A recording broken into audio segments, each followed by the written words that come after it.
ეხლა ეს 6 მაისი რაც როგორც დადებითად ისე რა თქმა უნდა ტკივილით მახსენდება რეზო რევაზიშვილის დედა სულ ჩვენთან იყო ეს აქციების დროს, იმიტომ რომ რეზიკო პატარა იყო მაშინ არასრულწლოვანი იყო, შენ თუ გახსოვს გია და კი, როგორ არ მახსოვს. და ჩვენ ოფისში ახალგაზრდები ძირთადად ვინ იყო მაშინ არასამთავრობო, რომელიც ეწინააღმდეგებოდა ნაციონალების ფაშისტურ რეჟიმს, ფაქტიურად ესეთი არ იყო, მათ არამსამთავრობოები სრულად შეიწოვეს და ზოგი პოლიტიკაში აღმოჩნდა, ზოგი უკვე გონგოები იყო მათგან მართული არასამთავრობოები და არავინ არ მუშაობდა, იმიტომ ჩვენ ვიყავით ერთადერთი მაშინ ის არასამთავრობო, რომელიც ეწინააღმდეგებოდით და ყველა აქ იკრიბებოდა სრულწლოვანი იყო თუ არასრულწლოვანი და ეს ბავშვებიც. და 6 მაისია დაიწყო ეს რა ქვია აქცია პოლიციის შენობის წინ, შენ გახსოვს და დაიწყეს ხალხის დაჭერები და დაპატიმრებები, დაკავებები და დაიჭირეს რეზიკო და ბავშვებიც. და წამოვედი ახლა ოფისში რომ ისევე პატრიარქი აბა ვინ იყო სხვა ჩვენი მშველელი იმ პერიოდში რომ პატრიარქისთვის გვეთხოვა რომ როგორმე ვთქვათ აი ეს დაჭერები შეეჩერებინა ხელისუფლებას და ეს დაჭერილი ბავშვები გამოეშვათ და მოვიდა დედა რეზიკოსი და კიდევ სხვა მშობლებთან ერთად და მეუბნება რომ ძალიან ცუდი ინფორმაცია გვაქვსო ნანაო, ძალიან მძიმე ინფორმაცია მაგვაქვსო და მიშველე რაიმე, მიშველე რა ხდება მეთქი მეუბნები და ბავშვებზე ისეთი სახის ეწოლაო, რომ არ შემიძლიაო, რომ ეს გავიმეორო და მე დაუსვიკითხვა რა რამე გაუპატიო, იმიტომ რომ ხო ვიცოდით რაც ხდება. რამე ესეთი ხო არ ემუქრება თქო და ტირილი დაიწყო ამ ქალმა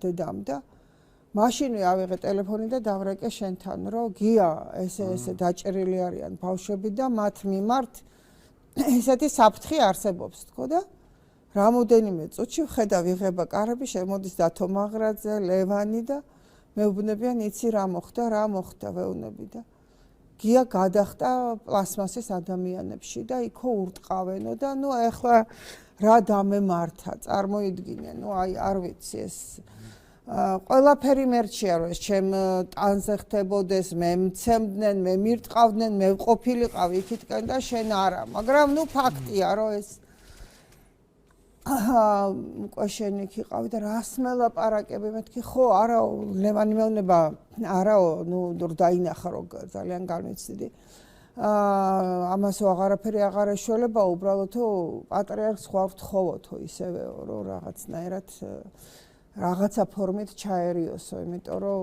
იქო მოკლავენო იმასო, იმ საწყალს მოკლავენო შეასე მეუბნება და თვითონ არის აი ფერი არა აქვს ლევანს არ დამავიწყდება და რომ უყურებდი რაღაცა ის ვიგრძენი რა ის სისხლი შენი და შენი ძმის და მოთხარ ყველაფერს ვიზავ მეთქი აბსოლუტურად ყველაფერს ვიზავ რომ ესეთი რაღაც გაკეთდეს და მაშინაც დავტაცე ჩემ ჩანთას ხელი და მივატოვე ესენი და წავედი საპატრიარქოში. მივედი საპატრიარქოში და მითხრეს რომ კი უკვე მზადდებაო.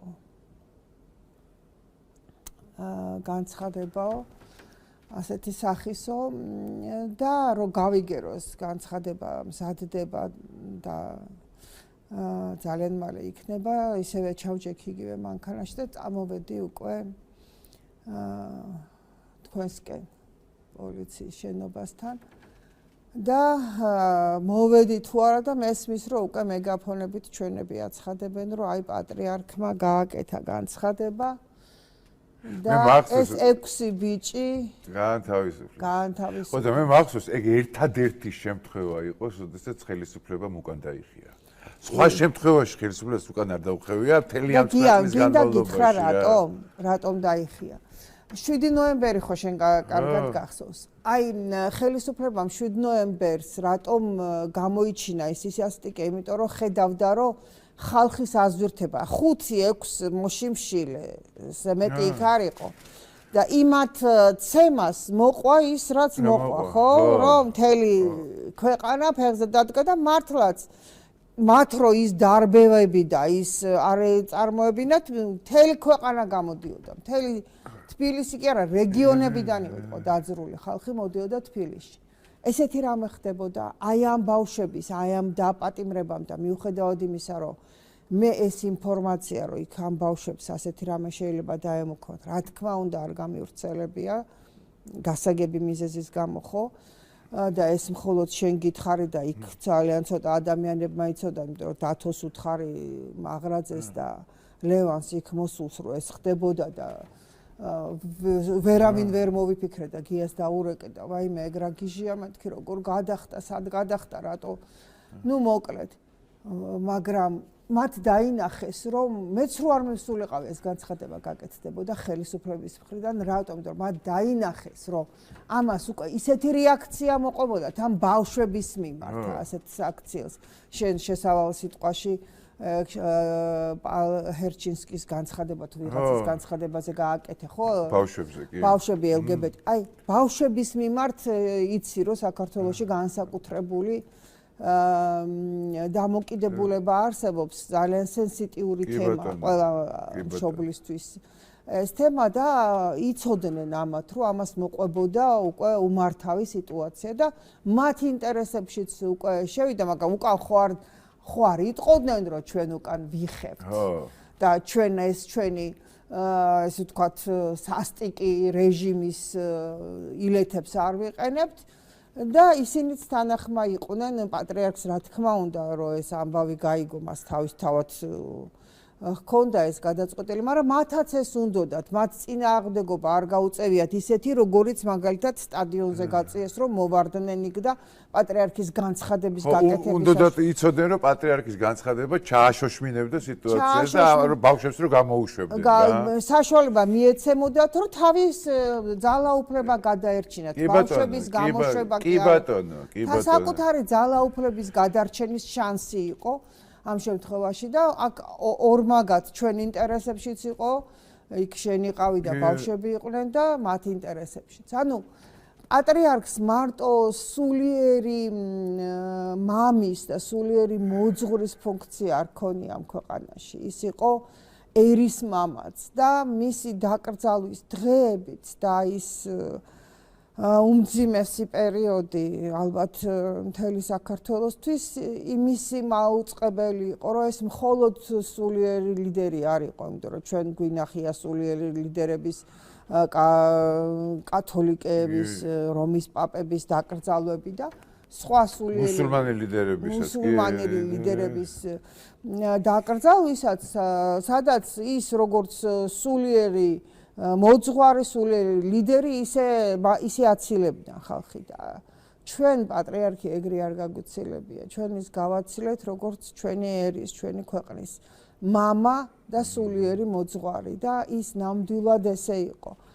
ის ესეთი იყო დისიდენტობის დროსაც და სხვათა შორის, აი, როდესაც ეს ამბავი ხდებოდა, ისევ სტადიონს მაპატია რომ გადავხტები. არა, ხო, რა თქმა უნდა.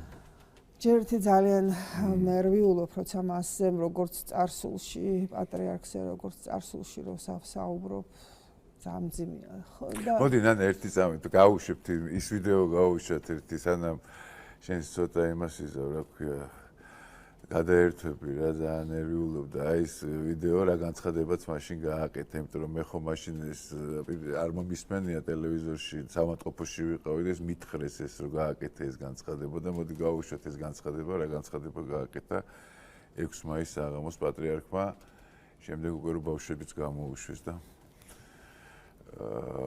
პრინციპში ხელისუფლებამაც უკან დაიხია და ეს რაღაცნაირად ხალხმა გამარჯვება, პირველი გამარჯვება მოიპოვა რა. გიორგი ნუგეშინია მე შენთანა ვარ. აი ეს